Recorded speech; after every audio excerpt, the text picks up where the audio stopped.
ఒకవైపు జగన్మోహన్ రెడ్డి గారు అమరావతిలో దోపిడీలు జరుగుతున్నాయి, అక్రమాలు జరుగుతున్నాయి, రైతులకి బలవంతంగా భూసేకరణ చేస్తున్నారు, వాళ్ళకి మేము అండగా ఉంటాం, లీగల్ సపోర్ట్ ఇస్తామంటూ ఒక పక్కన ఆయన చెప్తానే ఉన్నారు. కానీ కోర్టులో కేసులు మాత్రం ప్రభుత్వానికి అనుకూలంగా వస్తున్నాయి తీర్పులు.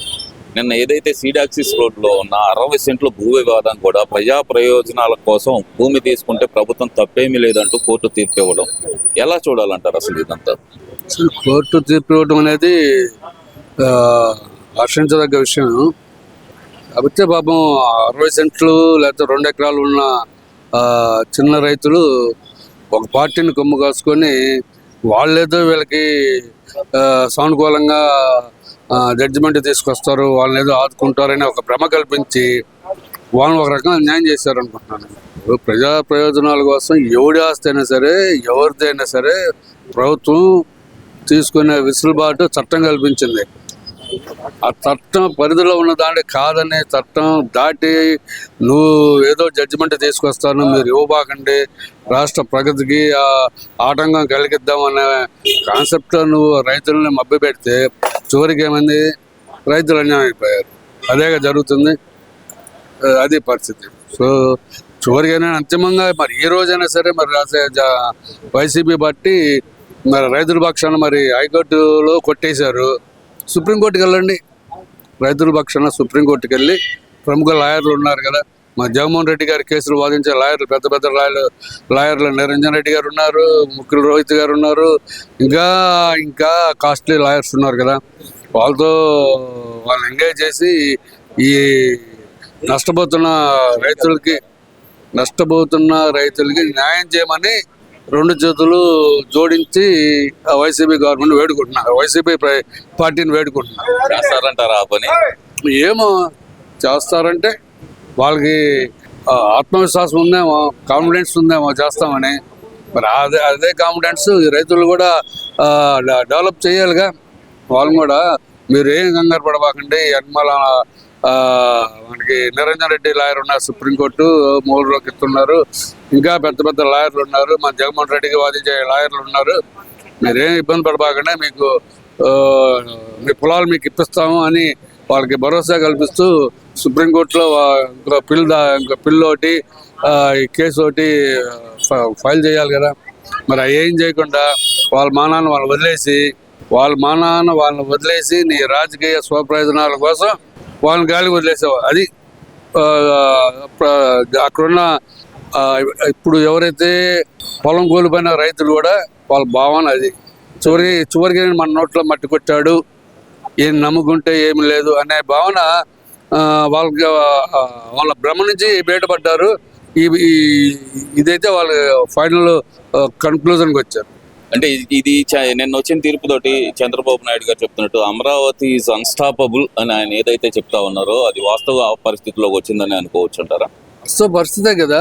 ఇప్పుడు central government president of India gazetted చేసి సిగ్నేచర్ చేసిన తర్వాత, స్టాంపు రాజముద్ర పడిన తర్వాత ఇంకా అది అన్స్టాపబుల్ కాదంటానికి ఎవరు మనం ఎవరు, ఆయన ఎవరికి రైట్స్ లేదు.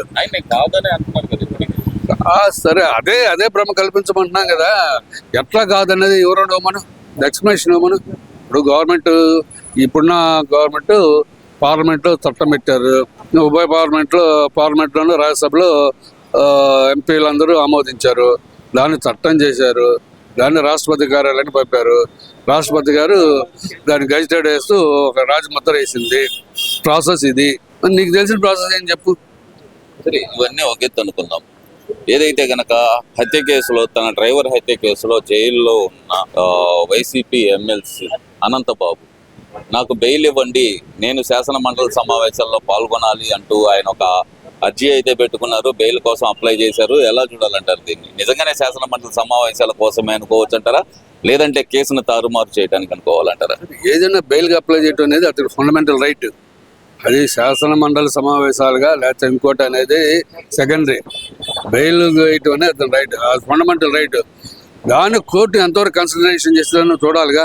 నువ్వు నిజంగా ఎమ్మెల్సీ శాసన మండల సమావేశాలకు వెళ్తున్నావా, లేకపోతే సాక్షులను బెదిరించడానికి వెళ్తున్నావు అనేది ఆ కోర్టు న్యాయమూర్తి ఆయన డిసైడ్ చేస్తాడు.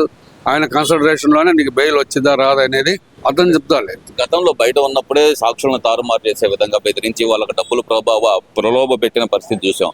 మరి ఇప్పుడు అతను బెయిల్ అప్లై చేస్తుంటానికి ఏం జరగబోతుంది అనుకోవచ్చు అంటారు ఈ కేసులో? ఇవన్నీ కదా జడ్జి చూసేది.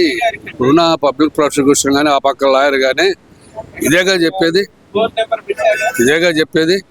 ఇదేగా చూపించేది. గతంలో ఈయన ఫైల్లో ఉన్న హిస్టరీ ఇది. గతంలో ఇట్లా బెదిరించారు. ఇప్పుడు ఎమ్మెల్సీ సమావేశాలు జరుగుతున్న మాట వాస్తవమే. ఈ ఎమ్మెల్సీ సమావేశాల చాటున ఈ సాక్షులను బెదిరించడానికి అవకాశాలు ఉన్నాయి కనుక మీరు బెయిల్ డిస్క్వాలిఫై చేయండి అని అవకాశం ఉంది. సరే, ఇవన్నీ ఒక ఎత్తు అయితే కనుక ఏదైతే డిఎస్సీలో అక్రమాలు జరిగిపోయినాయి, నారా లోకేష్ రాజీనామా చేయాల్సిందే అంటున్న జగన్మోహన్ రెడ్డి గారు వైసీపీ పార్టీ వాళ్ళు ఎలా చూడాలంటారు? ఇంకా డిఎస్సీ అంటే ఇంకా వాళ్ళకి బుద్ధి రాబోతే ఏం చేస్తాం. నిన్న పులివెందులో కాలేజీలోకి వెళ్ళి పిల్లల్ని తీసుకొచ్చారు, స్కూల్ పిల్లల్ని కాలేజీ పిల్లల్ని తీసుకొచ్చారు. ఏమైంది, ఎమ్మెల్సీ బీటెక్ రవి పోయి వాళ్ళకి ఏందా అంటే ఏం చేయమంటారు సార్, మమ్మల్ని బెదిరించాడు ఆయన రెడ్డి గారు, ఎంపీ అవినాష్ రెడ్డి వచ్చి బెదిరించాడు, తప్పట్లేదు అంటే బెదిరించి పిల్లల్ని తీసుకెళ్లి ధర్నా చేయడం అంటారు కదా. అసలు డిఎస్సికి చిన్నపిల్లలకి సంబంధం లేని విషయం కదా. సంబంధం ఏముంటుంది, వాళ్ళు మైలేజ్ రావాలి, జనం పబ్లిక్ పోలరైజేషన్ కావాలి, వాళ్ళు ఎంచుకునే మార్గం అది. దాన్ని కరెక్ట్ చేయాల్సిన బాధ్యత ప్రభుత్వానికి. ప్రభుత్వం చేతలేడికి సేవ లేని దద్దమా ప్రభుత్వం అయినప్పుడు వాళ్ళు అంతే ఉంటుంది. ప్రభుత్వం చేత కదా, కరెక్ట్ చేయడం చేత కదా. అధికారంలో జగన్మోహన్ రెడ్డి ఉన్నాడా, చంద్రబాబు ఉన్నాడా? ఇంత చేత కానీ చావలేని దద్దమ్మ గవర్నమెంట్ ఇప్పుడే చూస్తున్నాం. ఎందుకంటారు ఆ మాట, ఎందుకు అంటున్నారు? ఏమన్నా నీకు ఏ law and order failure, traffic failure, ఏ రకం? ఇప్పుడు ఎందుకు ఏపీ ఫైబర్ ఉంది, సిగ్గుపడాలి చంద్రబాబు నాయుడు. నువ్వు సిగ్గుపడు, నీ మానసిక పుత్రుడు కన్నా ఏపీ ఫైబర్ నెట్ అమ్మనా బుద్ధులు పెడుతున్నారు జనాలు. అమ్మనా బుద్ధులు కరెక్ట్ నెట్ రాదు, వస్తానే సడన్గా డ్రాప్ అయింది. మా పిల్లలు ఆడో స్టేట్స్లో వాళ్ళతో మాట్లాడుకుంటాం, కట్ అయిపోయింది. ఒక ఛానల్ సరిగ్గా రాదు, మొత్తం వైసీపీ దండుబార్చి మళ్ళీ అక్కడే ఉంది. ఏంది నీ 14-19 AP fibre net super duper. ఆ తర్వాత జగన్మోహన్ రెడ్డి వచ్చాడు, ఆయన ఒక లైన్ తీసుకున్నాడు, కమ్మ సామాజిక వర్గాలకు సంబంధించిన ఛానల్స్ని బ్యాన్ చేశాడు, మిగతా పర్వాలా. మరి ఇప్పుడేమైంది, ఇంత దరిద్రంగా తయారైంది. మరి ఇటువంటి ఫైల్స్ అన్నీ కూడా నీ గవర్నమెంట్ని నీ చేతులారా భస్మాసుర హస్తం ఉన్న పేరునే ఉంటావు. భస్మాసుర హస్తం టైపులో నీ పాలన నడుస్తుంది. అసలు ముఖ్యంగా ఈ డిఎస్సి మీదే వాళ్ళు అసలు పదే ధర్నాలు చేయడానికి కారణం, ఒక రకంగా ర్యాలీలు చేస్తున్నారు. అసలు అంబటి రాంబాబు గారు అయితే కనుక రాజీనామా చేసేదాకా వదిలిపెట్టం మేము ఈ అంశాన్ని అంటున్నారు కదా. నారా లోకేష్ గారు రాజీనామా చేసేదాకా వదిలిపెట్టమంటున్నారు కదా. వదిలిపెట్టేది పెన్నాల డ్యామా. అసలు వీళ్ళకి ముందు డిఎస్సి ఏందో అడుగు, డిఎస్సికి అబ్జర్వేషన్ చెప్పాను, కరెక్ట్గా అబ్జర్వేషన్ చెప్పమను. ఏందో తెలీదు, ఏం తెలియకుండా లోకేష్ రాజీనామా చేయాలి, లోకేష్ బట్టలు ఇడవాలి, ఏంది పిచ్చి ప్రలాపన. కాబట్టి ఆల్రెడీ నువ్వు హైకోర్టులో నువ్వు కొట్టేసింది, నువ్వు సుప్రీంకోర్టుకి ఎందుకు వెళ్ళలేదా చెప్పు? సుప్రీంకోర్టుకి నువ్వు ఎందుకు వెళ్ళా? పర్వతరెడ్డి చంద్రశేఖర్ రెడ్డి, నువ్వు ఎమ్మెల్సీవి, నీకు విద్యా సంస్థలోని ఏదో కృష్ణ ఏదో ఉంది కదా నీకు నెల్లూరులో, దాని మీదనే అవకతలోనే నీ విద్యా సంస్థలోనే కరెక్టెడ్, నువ్వు వచ్చి కేసు వేసావు, హైకోర్టులో కొట్టేసి నువ్వు వెళ్ళు. మరి సుప్రీంకోర్టుకి వెళ్ళు, నీకు ఆప్షన్ ఉంది కదా ప్రజాస్వామ్యంలో. ఈ కోర్టు కాబట్టి ఆ కోర్టు కాబట్టి ఆ కోర్టు, మీరు జైలు పక్షులు కోర్టు పక్షులు కదా, మీరు కోర్టుకి వేయండి, వేసి రేపు వెళ్ళండి. రేపు ఎమ్మెల్సీ సమావేశాలు, రేపు అసెంబ్లీ సమావేశాలు జరుగుతున్నాయి. ఎమ్మెల్సీగా నువ్వే ఉన్నావు కదా, శాసనమండలిని వెళ్తాయి. మరి నీకు ఆ గట్స్ లేవు, పోనీ అసెంబ్లీకి వెళ్ళమను మన జగన్మోహన్ రెడ్డి గారిని వెళ్ళి మరి నిలతీయండి. నారా లోకేష్ నిలదీస్తారో, బట్టలు తెస్తారో, మరి చంద్రబాబు నాయుడు గారిని వణికిస్తారు, ఏదో చూద్దాం. మీరు అక్కడి వారు పబ్లిక్ వస్తారు, జనాలు పోలరైజేషన్ చేస్తారు, పిచ్చి క్వార్టర్ ఇస్తారు, బిర్యానీ బ్యాట్ ఇస్తారు, వాళ్ళు పిచ్చెక్కి ఏదేదో చేస్తూ ఉంటారు, పోలీసుల మీద ఎక్కబడతారు, మహిళా కానిస్టేబుల్ చూడగానే చిత్తగత కుక్కల్లాగా వాళ్ళ మీద పడి వాళ్ళని గందరగోళం చేస్తారు. ఇది కరెక్ట్ అంటావా? ఇది కరెక్ట్ కాదు కదా.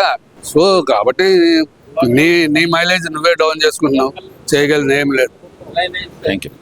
ఈ వీడియో నచ్చితే లైక్ చేయండి. అలాగే మా ఛానల్ ని ఫస్ట్ టైం కనుక చూస్తున్నట్టయితే ఇప్పుడే సబ్స్క్రైబ్ చేసుకుని పక్కనే ఉన్న గంట సింబల్ ని యాక్టివేట్ చేసుకోండి. అప్పుడే మేము పెట్టే ప్రతి వీడియో మీకు నోటిఫికేషన్ గా వస్తుంది. అలాగే ఈ వీడియో పూర్తిగా చూసినందుకు ధన్యవాదాలు.